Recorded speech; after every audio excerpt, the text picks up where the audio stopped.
All right, we are back. Another episode of On the Delo. This is 174. Wow. Do you feel like you're 174 today? I Do you have was those days? born in 74. I was born in 74 too. We were just talking about that. So you're 51 and I'm 51. Right. What a great age, right? I mean, you kind of got to experience enough and you got wiser and you're like, hey, now you can appreciate I got some good years left. Let's do it. Yeah. Well, let's talk about the early years, Mr. Mike Myers. Sure.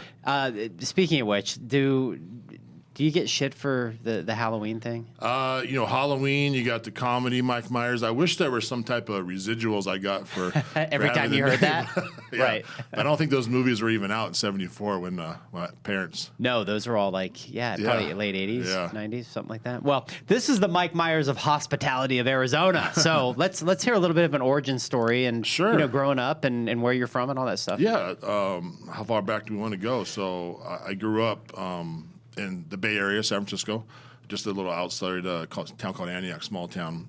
And I went to school at University of Oregon. And, when I was 18, I was sneaking into bars, nightclubs, fake ID type of thing. And I was a pretty big guy. So, one of the bouncers at the front door said, hey, man, would you mind watching the door for me? I got to use the restroom. So I said, okay, I guess I'll jump in, right? So I sit down on a stool, start checking IDs. I looked like I knew what I was doing. How big were you back then? I was pretty big. I was probably 6'3", 230, 240. Yeah, if you're listening to this, Mike's a big boy. He ain't small. You walk in, you feel a little underwhelmed. So that's how I kind of started in the hospitality business, working the door at dive bars, college bars. I went to school to play football. Well, I went to college and I played football. And you could not, at that time, this is a long time ago, you couldn't work. So nowadays, they're paying all these athletes, right? Which is fantastic money. Back then, it was forbidden for you to work. So the only way we can make money was taking cash jobs under the table, working at dive bars, and I started doing that. And that's how I started evolving in the hospitality industry that way through the nightclub business. Okay. I worked the door, then I started doing, head of security, then I started being the promoter, and, kind of worked my way through those channels. Yeah. And, I did it all the way through school, and then, get to that point, I was 23, 24, 25. I turned into a vampire almost because I was knee-deep in the nightclub business, and I never saw the sun anymore. I was working all night long. We were doing those raves back then where it's 5, 6 in the morning. I was like, wow, this is tremendous. So I was like, I'm getting out of this industry. So I got in the gym business for a pretty long time. Yeah. And I think that's kind of where I honed in my hospitality skills because we paid a lot to the member experience, the lighting, the sound, check-in process, walking from the parking lot, how does it look when you're walking in, and how to give somebody a good experience because you're trying to get those members to come back every month after month after month. So, kind of learning that process. I took that all the way to, I went to Las Vegas in the gym business, opened up my own little studio. At the time, there was this franchise just getting started, and they had this really cool technology. This is 2005. Okay. They had this really cool technology where they had a key fob for the door where you didn't necessarily need somebody manning there, so you just put your key fob and pop the door open. This is a state-of-the-art technology back then. Right. And for like $200 a month, you could franchise that concept, and that turned out to be Anytime Fitness. Dude, my dad's a trainer there now at Moon Yeah. Valley. Yeah. So I opened the first one. It was $2,500 fee for the franchise fee, then like $200 a month. And I was in Las Vegas at the time, and it was growing like crazy. Yeah. Okay. And the big gyms couldn't grow fast enough, so I was putting these little studios in the suburb pockets. And at the time, I grew up from 1 to 9 locations in like 2-3 years. Oh wow. And a private equity group came in and said, "Hey, we want to buy this." And I said, "No, I'm good." They were very persistent. So at one point, they made me an offer that I just said, "You know what? This makes a lot of sense financially." So I sold it to a private equity group. How old are you then? I was 32 or 3, I think. Okay. Yeah, pretty young. Yeah, first successful business. Yeah. So 33. I mean, I started the first business. I bootstrapped it, right? I think I took a HELOC on my house for like $10,000 with no income. And, it was sink or swim, right? There was nothing behind you. So you have to make it work. And then part of that package, this is how I got to Arizona. This is kind of unique. So how I got to Arizona, part of that package was they had 3 gyms in Arizona that we kind of did a swap for. So there was a buyout. And they had 3 underperforming gyms in Arizona that they gave me to take over. I said, here's part of the deal. We don't want these. Here's the keys. You can take them. So at the time, I had a young family, and Vegas was kind of running its course for me. Yeah. And we said, okay, let's go check these out. And one of them was out in Gilbert, Arizona. Yeah. Never heard of it before. keep in mind, I grew up in San Francisco. I went to school in Oregon. Lived in LA for a long time, San Diego, and I never saw like farms and these little towns with nice roads. It was really kind of new. So this is 2008. Okay.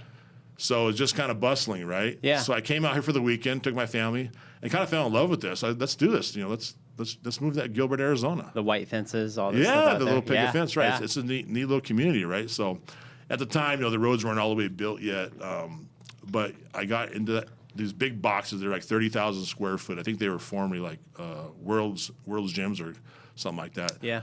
So they're a big footprint. And then, we got right in the middle of the recession, and then, the $10 a month gyms started coming into play here. I'm like, wow, this is not very fun.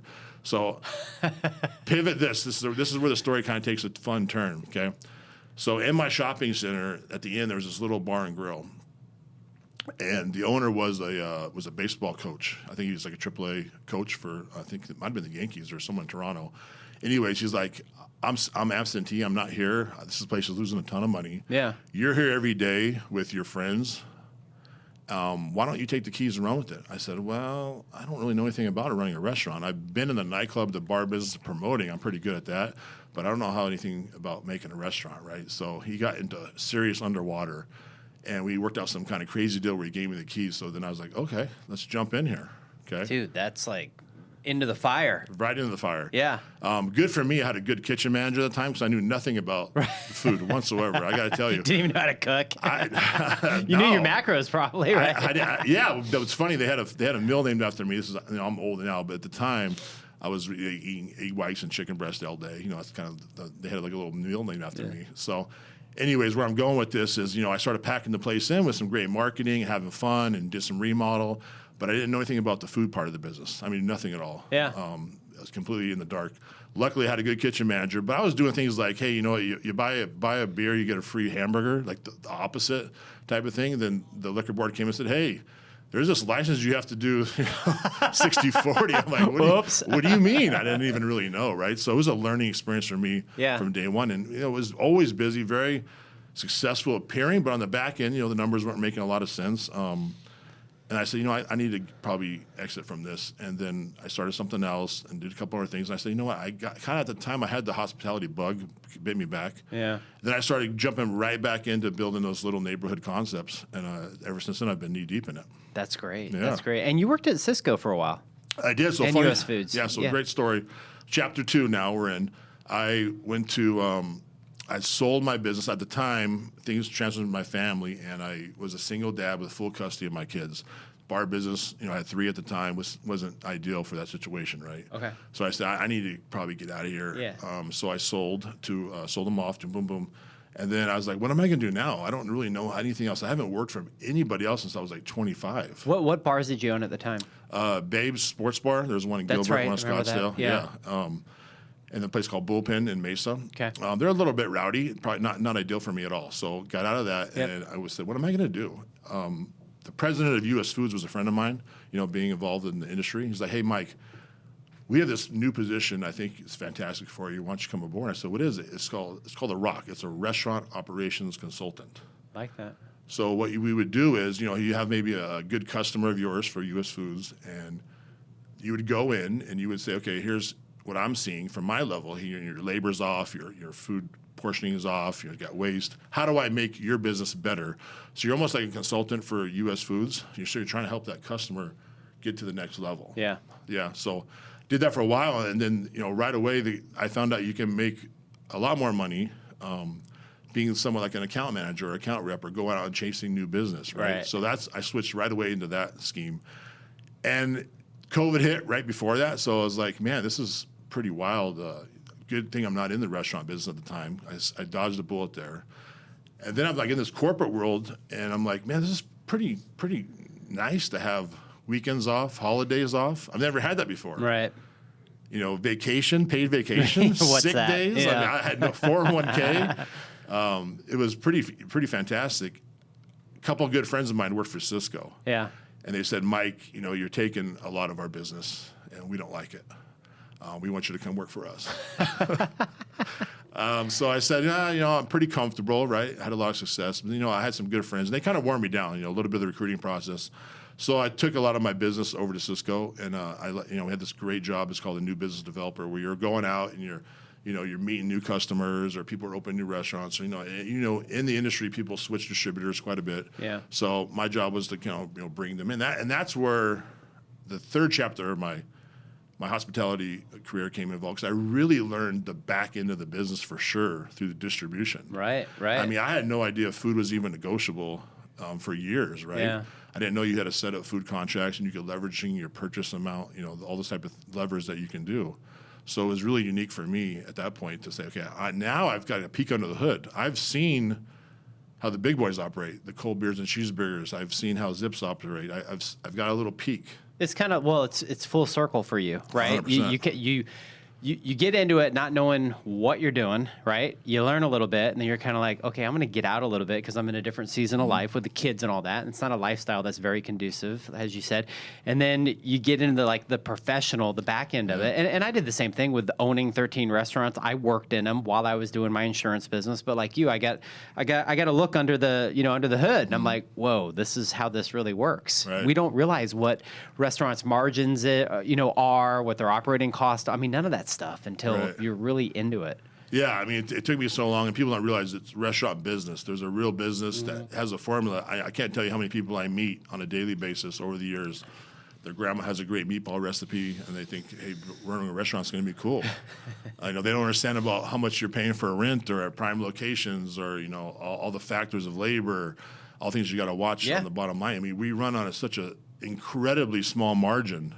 You've got to be really good at watch it every single hour on the hour. For sure, Yeah. for sure. And you have to be able to, I mean, unless you're just doing kind of that one thing and you're in there 24/7, to me, scalability is everything. And that's whether that's within your restaurant group. Sure. Because those are, a lot of my clients that are very successful they're groups that scale, whether it's the same concept or different concepts, but then they can really work with the power of numbers, within. Sure. I found one great location in downtown Chandler, and I've always been in the sports bar and grill business.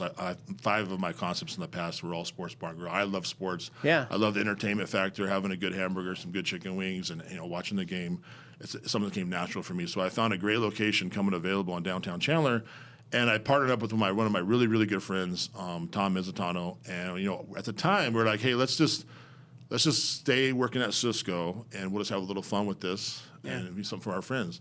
So that's how we started, and then it just really took off like wildfires. We had just a ton of success. And I said, you know what, I'm going to exit Cisco, and I'm going to, develop this concept and more concepts like it. He stayed at Cisco and actually still there to this day.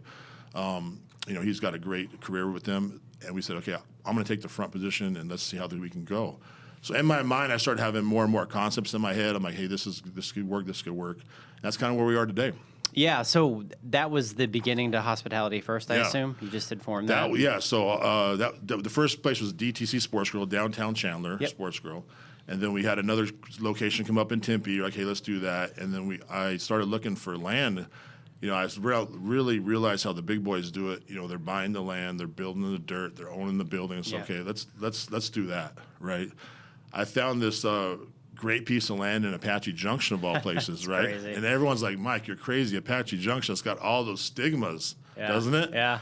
And I was like, I don't know, man. I'm not from here, and I see this beautiful view of the mountains. I'm like, this looks fantastic. Yeah. And we bought it at such an incredible price. And it's been like wildfires. Luckily for us, that market was completely underserved. Yeah. And the community really kind of rallied behind us. Well, you build that they will come, right? You would think, They right? didn't have anything until you put something out there that was worth going to. I felt that they didn't have a place where it was really kind of the elevated concept where, we've got a fantastic chef, Chef Mark Coakley. He's a really good friend of mine. And we were trying to figure out how can we work together for years. And this was the perfect opportunity. Timing's everything. It is. Because he had just gotten out of BKD's. Yeah. And then he went somewhere after that, He did. right? He went to an Italian place, and it wasn't a good fit. We stayed in contact, and as you know, I mean, the king of networking, definitely you. So you just keep your network strong, and you just don't know where you're gonna, You never know who's going to end up in your lap and when and how. It's timing, right? It is. It really is timing. You're absolutely right. And that's probably true with just buying that land out in Apache Junction and opening what you did. And if you go and you look at Rusty Buckle and you look at the social media feed and the the amount of color, okay, and how good the food looks, and the fact that it's a fun concept that is clean. Does that make sense? Yeah. Yeah. Yeah, we spend a lot of time. I still in the fitness business. I've got a fitness franchise. D1, D1 right? training. Yeah. And our headquarters is in Nashville. Okay. I actually bought it when invested in it when we were during COVID because it was one of the only things open. I was like, this is a pretty cool concept. They have Tim Tebow, Peyton Manning involved, a lot of athletes, and I have young kids. This is ideal for me. So our headquarters is in Nashville. So I started going to Nashville for the first time quite a bit. And they have these little roadside honky tonks. They're like live music, really good food, but kind of, it doesn't look like the Taj Mahal by any means. It's kind of a fun little rustic roadhouse. But the food's fantastic. The vibe is totally killer, like neon signs and all those type of things. We're like, hey, when I saw that land in Apache Junction, I go, this could be the perfect fit, I feel. For sure. Yeah, and that market's growing so big, that country western genre, right? Yeah. Oh, gosh, it's like one of the most popular. Yeah. I mean, I don't want to say rock is dead, which is my love, but man, there's not as many rock bands coming out as there are country bands. For sure. Yeah, so you've definitely, you hit the nail on the head there. So when you look at, give the audience a lesson in your experience as you're building hospitality first concepts, what's like the couple of things that you think are the most important in order for these concepts to survive from the very beginning? Sure, yeah, that's a fantastic question. We always lead with hospitality. That's why we call it hospitality first. I mean, really giving people a great customer experience. For me, when I park my car, the experience starts right away when I hit the parking lot. The ground as I'm walking, is it clean? Is it littered? Does it look clean, professional? Does the front door look good? Is it warm? Is it inviting? Is the music levels right? Is the lighting right? Making sure they're greeted timely and how they're greeted. Those are all things we just drill in our team, day after day after day, in a good way. Yeah. 'Cause that's really where it starts. Right. And then we try to lead second with food. Really food be the key driver. It doesn't got to be, a fancy meal, but it can definitely be, scratch made. Great ingredients. We don't skimp on the quality whatsoever. We make sure, ultimate cleanliness, and really partner with the right team. At the end of the day, when you're going to scale from one to multiple restaurants, you're only as good as your team. Yeah. And I'm really fortunate to have people that have worked with me for a very long time.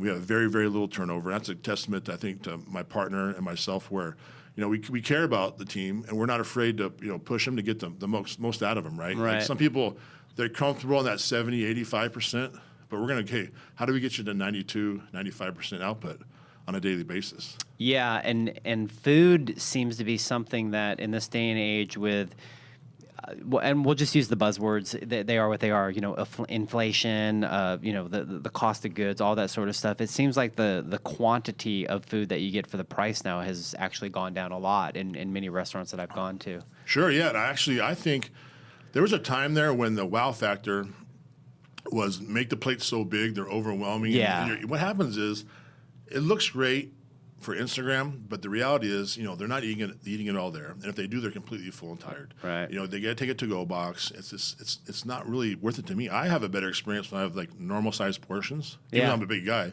Yeah. It makes more sense, right? Right. Give people, I'd rather give them a little better quality and charge a fair price and have them have a great experience versus just overload their plate.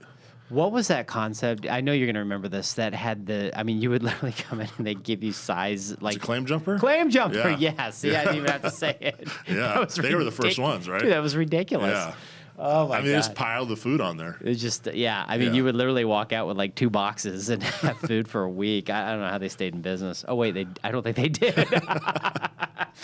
What's a common misconception about the hospitality industry that you wish more people, especially like the guest, kind of would understand? Sure. Yeah, that's a great question. The misconception is that it's easy, and we're here to serve you like you're the king of England. One of the things that gets under my skin, unfortunately, is the rating system, the Google reviews, the Yelp reviews. People don't take into consideration, how hard it is to run a restaurant, especially if it's at capacity. There's a wait, to get in the door, which are good things. That means it's popular, right? Yeah. But, hey, I didn't get the attention. I didn't walk in. They didn't make people leave to give me a table. Whatever it may be. We do our best every single day, and when you do your absolute best, you're still going to have finish 3 or 4% off, right? I mean, if you can finish a day, I did great 93% today. That's a great day in this industry because there's a lot going on. There's so many things can go wrong, Yeah. right? I mean, you can get greeted at the door wrong. The bathrooms could be dirty. The food can come out wrong on accident. Maybe you have a new cook, or maybe you have a new food runner, maybe put to the wrong table. There's a lot of factors that go into having a good customer experience. Yeah. So people, if they can kind of take in time, I think that people that are in the industry, they totally understand and they get it. Like, they're more appreciative. Like, I can sit through a time when the restaurant's in the weeds, they're dying, and they're trying their best to get through it. Yeah. And I can appreciate that for sure. I think there's a human element that, for whatever reason, it seems like in the last few handful of years, or maybe even the last decade, if you think about it, people seem to escape the fact that there's another human being on the other side. And it's very easy to be behind a keyboard or something like that and just kind of lay out, and you're not realizing that you're affecting somebody's business. That really wasn't trying to make your night miserable. Sure. It was just sometimes people have a bad day. So I'm really of the belief, and whether I'm in the restaurant business or I'm talking about like a plumbing business or anything else, I'm not going to just like ruin somebody's business or set it afire because somebody had a bad day. Yeah. I'll just kind of keep my mouth shut, and maybe I'll go somewhere else or not bother with it. Or why don't we do this? Why don't we address it while you're there? Yeah. Why don't you grab one of the managers? Hey, you know what? I know you guys are doing your best. This is what's kind of going on. Let us try to fix it there versus, just jump on the keyboard, 100%. and bash somebody. You got to remember, the majority of the people in this industry are single parents. They're doing their best to do part-time work and try to make a living for their families. So, every little bit, bad review, it hurts pretty bad. And, we're just trying to do our absolute best. And I'm very high standard. Our restaurants maintain a 4.6, 4.7 average, and that's really hard to do. Yeah, we drive very it hard home. to do. If we see somebody, and I do it all the time, if I see somebody like you having a good time, I'm not going to walk up to you and say, hey, how things going? How things are going great. Hey, would you mind leaving us a review? We'd really appreciate it. Yeah. Right? That's all it takes. It means a lot. Sure. And it really helps. And especially if somebody coming from out of town that's looking for a place to go. First thing they do. Well, it's that inner consciousness of saying, well, God, shit, this place has 3 stars. And it may be a 5, you know what I'm saying? It may be a 5-star in all quality, but they got screwed a couple of times by somebody that got mad or an ex-employee or something. It's wild. Well, the ratio is so hard to do. If you get, you can do 100 5-star reviews and you get 3 1-stars, it drops your average down completely. Dude, this podcast, okay, I had my son on it when he was like growing greens, right? I've got about, I think 88 reviews or whatever. One of them from one of his punk friends put a 1-star. And I went to a 4.9. I'm like, come on, man. Yeah, that's the funny thing about it is, generally speaking, the 1-stars are your competitor. Yeah. Someone maybe you had to let go for whatever reason. Yeah. Someone who had some kind of bad ill will towards you, or they just don't like you because you look successful maybe. Who knows what, right? It's just not a fair system to the owner. No. Go in and try it. Support local. Do the best that you can. Tell me about, like, during your career, like, what's an experience, a shareable experience that you can tell the audience, whether it be a restaurateur, an entrepreneur, or anything, that you had to, kind of, I want to say almost like suck it up, like something had happened, you learned from it, and you were able to like turn that situation around, and now you can kind of live by that mantra. Sure, that's a great question. I could think of 100 examples, right? I generally try to stay behind the scenes. I don't necessarily want people to know I'm the owner. I'm just here to work. Usually when I walk in the door, the first thing I'm going to do is hit the dish pit, wash some dishes, clean the garbage out. Because those are jobs that no one really likes to do, but there's team sees you do it, so they're going to jump in and help. Like it. So I can tell you right now, the crazy experience that I probably have ever had in this industry, and I have probably PTSD over this, this past Mother's Day, okay? Now, I've never been in a breakfast concept whatsoever, okay? Yeah. So we had so much success at Rusty Buck, we're like, how can we parlay this maybe into doing some brunch? Yep.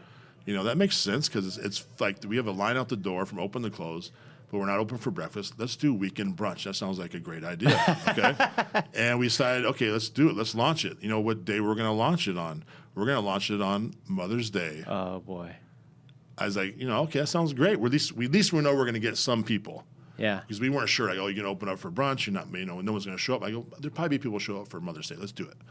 So we planned it for 2 weeks. We did a nice little push on social media. Got the all hype built up. Showed the plates. Go in there in the morning, trying to get all ready. We're open at 9 a.m. Not too early. I go to open the door at 9 o'clock. There's a line around the building. I mean, literally around the building in the parking lot. And I'm like, wow. I've never done this before. And we sat everybody at the same time. tickets started firing like a machine gun in the kitchen. Kitchen's backed up. We couldn't catch up all day long. It was the most miserable thing. You're like 6 bacons behind before. I wanted to leave so bad. I was like, I can't. My wife's there. I'm running the window, running the expo. I had touched every table 3 times, tell them how sorry. We were like a 2-hour wait. There's nothing we can do other than you just have to own it. Yeah. Like, hey guys, that's it. You're in it. This is what we did, and this is new for us, and we really appreciate your patience. This is what's going to be going on today. I think if you're proactive in your communication with the guests, they totally understand. Right. And I got to tell you, we came out of it pretty unscathed. Very cool. And Very now we've got it down at this point. Was that the closest to divorce you've come? No, not at all. No, not at all. Just teasing. No, I have the probably the most incredible wife. You love her so much. Yeah, I love how much you love her online and tease her and do all that. She is definitely the anchor of our family, and she works full time in her own profession. She's a hairstylist. She's got a little hair salon. Nice. And she helps out where she can. But I got to tell you, what makes the difference for me is when I get home from work. I start at usually 4:30 in the morning. And I'll usually work till maybe 10 o'clock at night sometimes. And when I come home, she's the absolute peace to my day. That's great. Which makes it everything. Can't tell you last time I had a fight or argument was. Yeah, that's how I feel about my wife. I mean, at this point, as we said, we're mid-century, right? Mm-hmm. You just kind of know who you are, and you bring those people into your life that are a part of that being, right? Yeah, and the greatest thing about it, she's so supportive because I have a million ideas a day. And I don't usually tell her till it gets really, really close to happening because she tries to follow. She's like, "What happened to that idea?" I was like, "Oh, we killed that a year ago." Or, so she'll for example, this new thing we're doing. I think I told her 3 days before we actually did it because we were working on it for a year. Yeah. And then all of a sudden, it's like, "Okay, it's go time." Oh, what is this? I didn't know anything about this. That's kind of the way our relationship works. That's awesome. Let's talk about your. Let's talk about the importance for you to be able to work with local businesses, the local community, and to really drive home, the aspect of partnerships. Sure. And talk about some of those partnerships that you have. Yeah, that's a great question.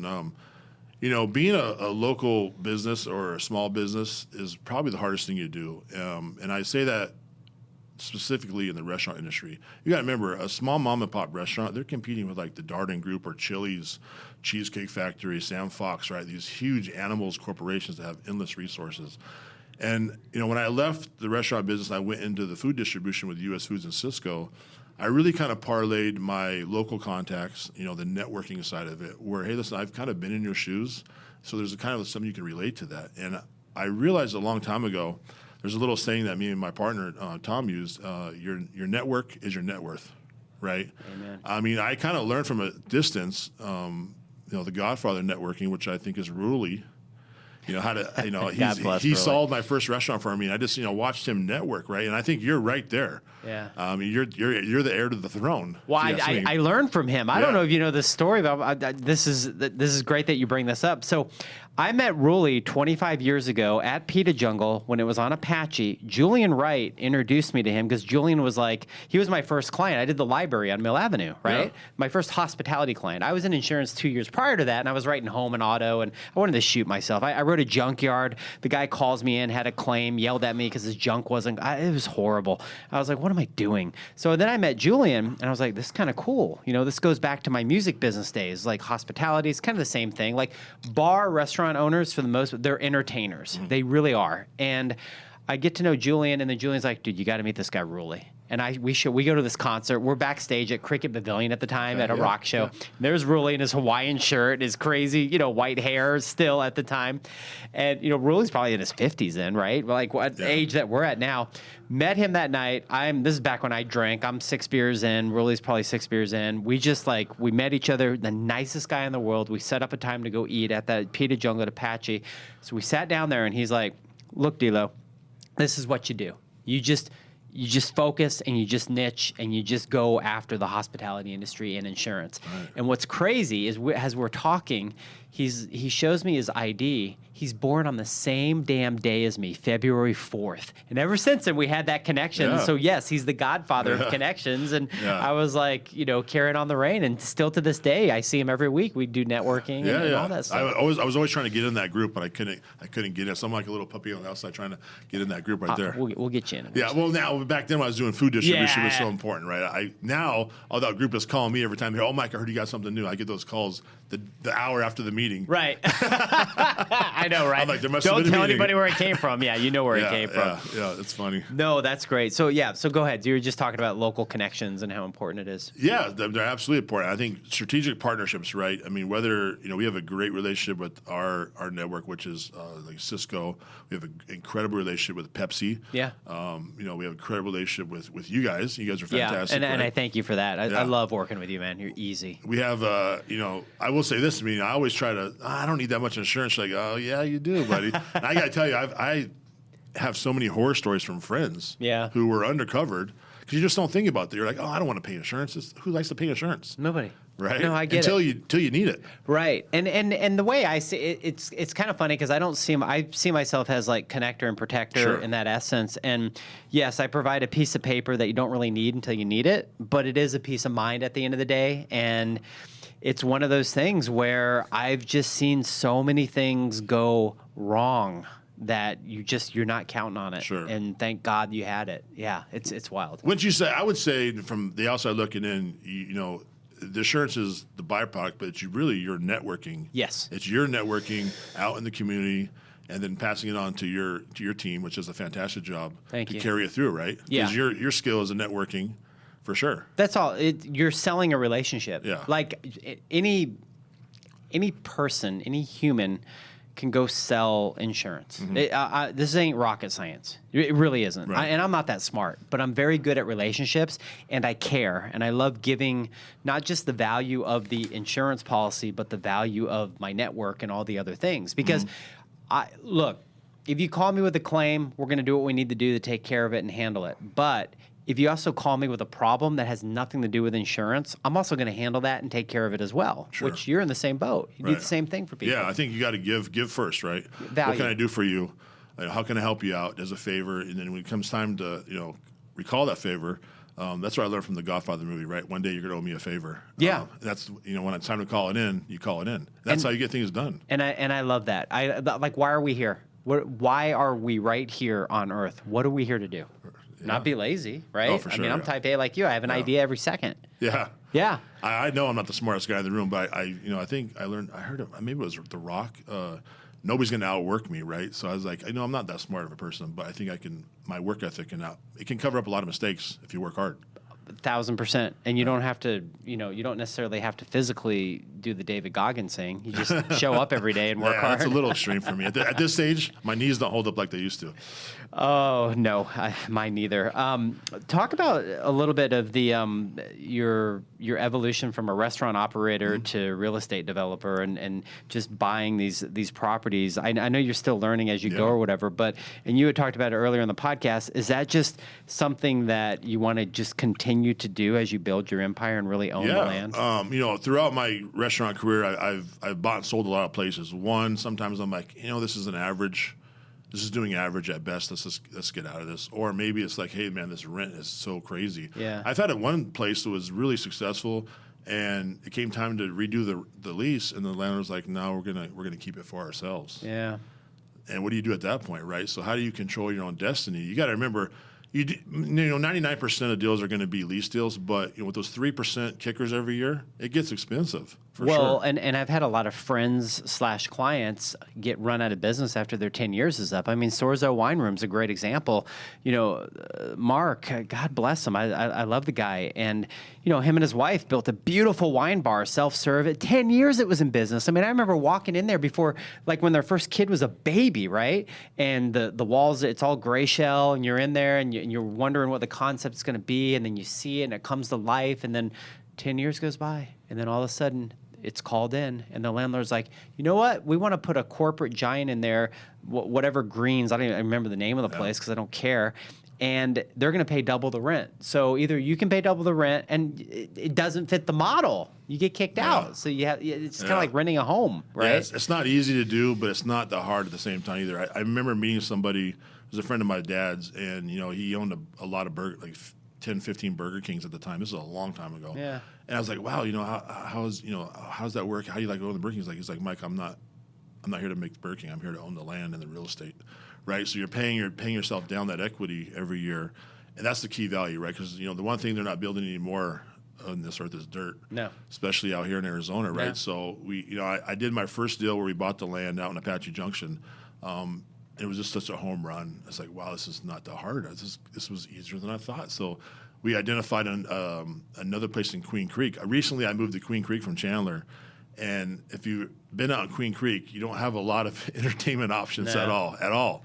So I saw it as like, well, who can get in here? How fast we can get in? Because there's these little tiny pockets of dirt that are available, not at a discount by any means, but they are available still. And the town of Queen Creek really wants to do business with smaller people. They don't have the huge concepts, and they already have some there already. Yeah. The big national chains, which serve their purpose. Yeah.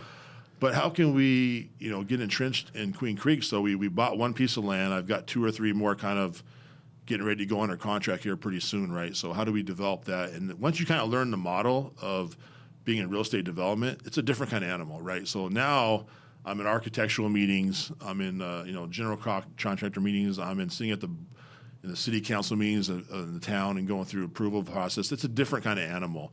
So luckily for me right now, I have a really good team, and it keeps getting better and better and better. So I can go off and do some of this other development while they can kind of run some more of the day-to-day operations. That's great. That's great. And again, at 51, it's like we're still learning and we're taking on new things and doing cool stuff. I love that. Okay, if you're watching and you can see on the camera, we've got this beautiful beer. Which is, dude, I love the marketing. I love everything that you put together. You sent me a short video, which I had watched already, even prior to that, and I loved it. I am a fan of gold, okay? I love gold. I love going up in the mountains there. I was going to go try and find that Dutchman's gold, right? But I'm an idiot, and I would probably get lost and die, and my wife would be pissed. People do that all the time. You know that, right? Yeah. They're still dying to this day looking for it. It's crazy. Yeah. But I love the whole, mythology of it and the whole thing. So this is your beer. It's Dutchman's Gold Lager. Mm-hmm. And you guys see, he brought me some gifts here, which is amazing. So tell me about this. What brought this to life? Yeah, I've always had this passion project in the back of my head to just do a beer, and I didn't really necessarily want to do a brewery. Nothing against those guys where they sell their own beer. The problem is I've been on the other side where, let's say, I don't know. I don't want to call anybody out, but let's say we have Delo's Brewery, right? Yeah. Right across the street from me. I don't want to carry Delo's Brewery beer in my place because it's kind of promoting you, and you're my competitor across the street. Yeah. So I wanted to have a beer company that kind of stood on its own legs, its own little island, right? So I'm not a huge drinker, but when I do drink, I drink a light beer, a day drinker, I call them, like that Coors Light Ultra. Yeah. Bud Light profile, and I pull my product mix almost at least once a week from my restaurants, and I see what's selling, right? I have 20, 30 beers on tap. 92% are Ultra, Dos Equis, Coors Light. So I'm like, okay, that's the bigger niche right there. I mean, I know people love IPA, which has got its own market, but realistically, they're 4% of my sales. Yeah. So how do we find a product that is scalable? Okay, so then number 2, I'm always big on marketing and telling the story behind the scenes. Personally, I think it started when I was going to Disneyland as a really little kid, the Pirates of the Caribbean, seeing all the gold coins and the treasure. Yeah. I mean, I think I rode that. My parents, we went for like a 3-day trip, and I think I rode it nonstop. Did you fit in the boat? I was probably 4 or 5. You weren't quite as big. I still do now. It kind of tips a little bit. You got to duck under the pirate cannon. Yeah, but I think I rode it the 3 days straight, right? So I love that mythology, like the gold, like you just talked about. Yeah, it's great. So when I came out to Apache Junction, I started seeing all this Lost Dutchman. Like, what is the story? It's such a fantastic story. It's a long story. I don't want to take too much of it, but it's about Jacob Waltz in the late 1800s. Supposedly there's this gold mine in Superstition Mountains. Some people say maybe that when the mines left Mexico, They buried it there, and the Apache Indians, they kind of watched over it. So it's always this mythology. Because you ever seen it, Superstition Mountains? It's a little spooky looking sometimes. Oh, yeah. It's beautiful, but you get some of the fog going, and back in the 1900s, that was a gold rush era. That's where those old ghost towns are from.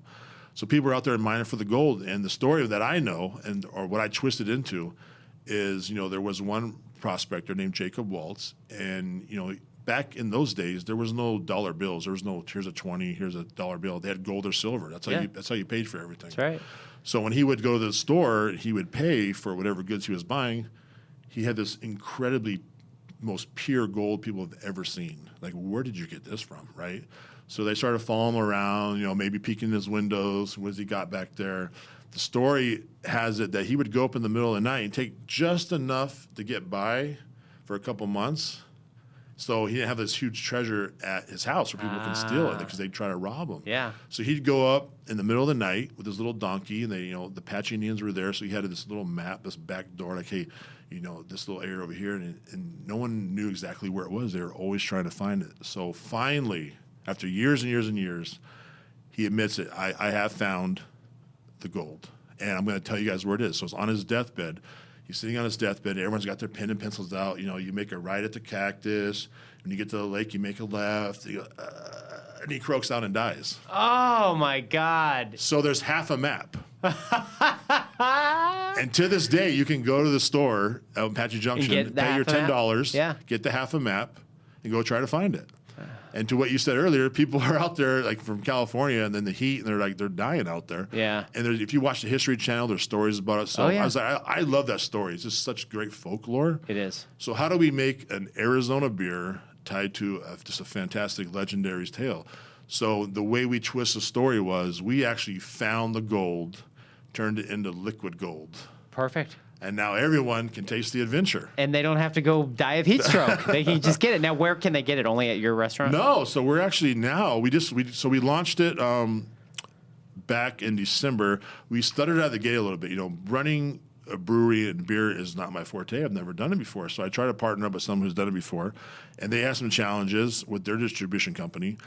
And we kind of stuttered a little bit, and we're like, oh, man, we got to get this pulled together before we launch it with everybody. Yeah. So I went to a really good friend of mine, Jamie from Santan Brewery. Okay. His facility is top-notch, the best equipment. Great people. I mean, I'd go broke trying to buy the equipment that they have, right? So I said, Jamie, here's our recipe. I have the packaging, I have the story, I have the marketing. I just need your equipment, your help to co-brand it for me and co-package it.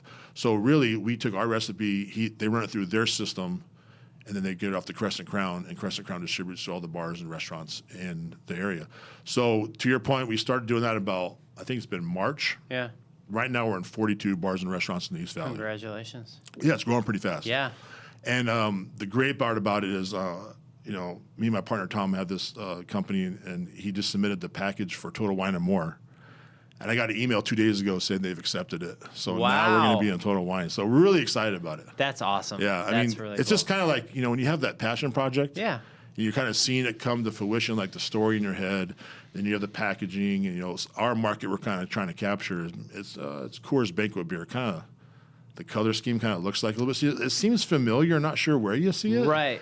And we go after that country music people. We sponsor a lot of local artists. It is fun, and it's almost like comic book-esque, and you feel like you're having a piece of Arizona. Yeah, that's the whole idea, right? Yeah. We want to have a local day drinker, lighter beer, something you could take to the lake potentially. I got messages this morning on DM, like someone said, hey, where can I pick a couple cases up? I'm like, we do sell them out of our places to go as well. Yeah. However, the real key is to get into the distribution, the bigger stores for sure. So we're getting there, Delo. We're not there yet. But thanks for bringing it up, man. I really appreciate it. Yeah, before you blink, you'll be there. Next time we talk. This is awesome. I love being a part of all this with you and watching it grow. And it's fun doing these podcasts and talking to people to catch this moment in time. Sure. Because we'll be sitting here, a year from now, and it's like, wait a minute, we can go back and listen to this. And see I remember hearing the story about Four Peaks and them selling to Budweiser. Mm-hmm. So that number's fresh in my head. Yeah, exactly. Right, the entrepreneur in us. Is there any new stuff coming down the pike that you want to share? I really appreciate you asking that. And the timing for this we talked about doing this a couple of times, and you said, hey, here's the date. And I've been chasing this project for, gosh, almost over a year and a half. So do we have exclusive news right now? I think we do, and I think by the time you edit this, I don't know how fast you do it. It'll be out in probably a week. Okay, that's about right time. Okay. So you might be the first one to hear because we're going to keep it quiet. But about 2 years ago, I was doing a consulting gig with Cisco out in Las Vegas, and I met this fantastic chef Sean O'Neill. Yeah. He actually won Gordon Ramsay's TV show MasterChef, Nice. season 7. And we got to be kind of friends. We kind of hit it off. Him, my partner Tom, and Sean. We kind of started clicking. Like, hey man, this is kind of cool. We were all working for Cisco, having some fun. This guy's. I was like, in the back of my head, I'm like, man, I'd really love to work with this guy. He's got the right attitude and just so creative. And then I was doing some work for 333. The restaurant in Tempe. Yeah. Beautiful. Beautiful. So he was in town. He's like, hey, do you know any celebrity chefs? I'm like, well, I know one. Sean O'Neill. And they met, and they hit it off, and then he helped them open 333. So he left Las Vegas, came out here, got situated, and then, they opened that, had a little run, and then they just kind of unraveled a little bit for them as a relationship. 333 is still doing great. Chef Sean's doing great, but maybe it wasn't the best fit. Yeah. So we said, Sean, I would love to do something with you. And he's like, I go, what do you want to do? He's like, man, I love barbecue. Barbecue's my thing. He's actually sponsored by Pit Boss Grills. Wow. Yeah, so I said, Sean, I got this great barbecue concept I've been working on for a long time. It's kind of like a barbecue, live music, sports bar. I think it's really scalable. And this is going to be the concept I want to scale on a larger level. He's like, well, that sounds interesting. So we're looking for a location. We found one in Gilbert, found one maybe in Chandler, found one maybe in Tempe. Like, this still makes sense. And then just recently, a place came available in downtown Chandler. Yeah. So that's going to be our first location. We just started. I got the keys Friday night. Nice. So 4 days ago, me and my wife have been in there every morning. I actually was there this morning before I came here. Oh, were you? Nice. Yeah, hammering nails, getting some friends to help out, clean the place out. We're gutting it, redoing it. So back alley barbecue. Yeah. It's going to be led by Pitmaster, celebrity chef. Perfect. Sean O'Neill, which is fantastic. And I think if we bring our combination, he takes care of the food, we take care of the fun. There's great harmony there. And I think you're going to see a few of them over the next couple of years. Yeah, and downtown Chandler is a lot of fun. Yeah. It's not too far from your other location. Yeah. Downtown Chandler was my home. Yeah. That's how I got back in the game there, because I was like, this is such a fun place, because it's kind of like, like Old Town is, right? You can kind of bar hop a little bit. Yeah. You can have a nice meal, go have a drink or two, hang out with some friends. I go to Puro Cigar Bar all the time. I consider that my office. It's a great place. So I love downtown Chandler. So this is the ideal place for us. No, that's that, and it's become more adulterized, right? It's not like your young Mill Avenue sort of thing. It's adults spending money, hanging out, having fun, making it their own. Yeah, absolutely. That's great. Well, thank you for sharing that. Are you ready for some rapid fire questions? Sure, let's do it. Let me take right. a drink first. Okay. Okay, Metallica or Hank Williams Jr.? Wow, I'm a Metallica guy. Okay. Yeah. Very cool. One of my really close friends was their head tour manager for years. Perfect. And when they came out here just recently, we did all the fun backstage, Yeah. hang out with James smoking a cigar type of thing. Yeah, I got to work for them when I was in the music business, and this is back when they had Jason Newsted. Okay. And we carried his bass, for him, and yeah, it was pretty funny. God, I was a kid with really long hair then. Yeah, I saw pictures. Yeah. Cool though. Thank you. Muscle car or pickup truck? Oh, that's a great question. So I've had, that's a great question. My first time I had a little bit of extra money, I bought the Smokey and the Bandit Trans Am. Yo, I love that. Yeah, that was my favorite movie as a kid. Yep. I mean, Burt Reynolds was so awesome. Yeah. I was like, I got to get that car. And then I got it. I'm like, wow, this is really hard to take care of. Yeah, totally is. I mean, everything is 50 years old, right? I had a gold Firebird, so I know. Yeah. So yeah, it's like I had these T-tops, and this is not good in Arizona heat. Yeah. So I got I think I just got my first pickup truck in a long time. I got a Ford Raptor. So Yeah. it's kind of like a muscle truck. Yeah, muscle truck. Yeah. Yeah, the Raptors are kick-ass, man. Steak or pork chop? Steak all day. All Not day. any question. Whiskey or beer? I'm not a huge drinker, but I do drink a little. Those are my two go-tos. I'll have a nice old-fashioned. Yeah. Or I'll have a light beer. Okay. Yeah. There's no wrong answers in these. Bed early or late? I try to go to bed early as I can. I'm a 4:30 a.m. guy. Same. Although I was working until like 1 o'clock last night, I was like, man, I gotta get up today. You're doing great. You got your I was coffee. pounding the caffeine this morning.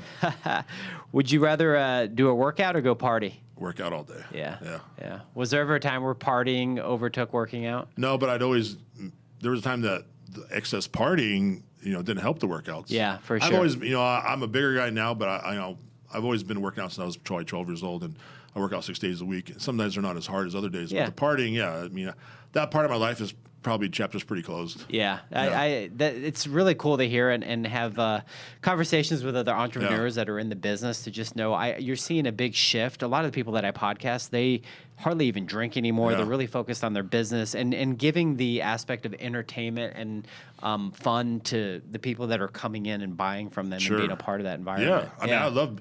I'm very social for 20, 30 minutes, and my social battery drains pretty quick. Yeah. And the partying, the drinking, I can't recover as fast as I used to. No. It got in the way, right? Like I feel sluggish, I feel tired. I got 100 things to do. Yeah. I can't do it, and it's not appealing to me anymore. Dude, nothing's better than a good pump. Yeah, right. Seriously, with just the weights and just knowing that you're pushing. Oh, I love it. Little 9-inch nails and some heavy dumbbells. I'm good. CD or vinyl? Ooh, I love vinyl. Okay. Yeah, a little crackle. Yeah. Does it get any better than that? No, not at all. Darts or pool? Darts. Okay. Dinosaurs or snakes? Dinosaurs. I don't like snakes. Cowboys or Indians? I'm a cowboy guy. Okay. Yeah. There you go. That's all I got for you. So if people want to find you on social media, and I'll put all this in show notes, but is there anything you want to plug before we leave here? Or? I think we did a pretty good job of plugging everything I possibly can do. My social media company, Hospitality First, has a lot of our stuff we do on there. Obviously, we got the Dutchman's Gold, the DTC Sports Girl, Rusty Buckle. That's a shirt we just made. Lacey's one of our artists that we endorse. She's a local artist. Yeah, we try to have fun, right? So we're just we still are. Me and my partner, Tom, and our wives are heavily involved. We're a small family business. Yeah. It's just us four. And we try to do our best every single day, and we try to make fun concepts. You guys, you're a marketing machine. I love it. All of this stuff is just absolutely amazing. You got something else in here too. Yeah, that's the first shirt. Oh, look at that. There you go. Back Alley Barbecue. Look at that. First shirt. First shirt. That's fresh out the press. Got it last night. I'll wear this one. It's a nightgown for me. Yeah. The one thing I love about the marketing is that keeps my keeps me fresh and with new ideas I can plug all the time with different things. Yeah, this is so cool. Thanks for bringing all this stuff in. I love it all. Well, your staff takes good care of me, man, especially Carolyn, so I want to make sure we take care of them. Yeah, shout out to Carolyn. Yeah.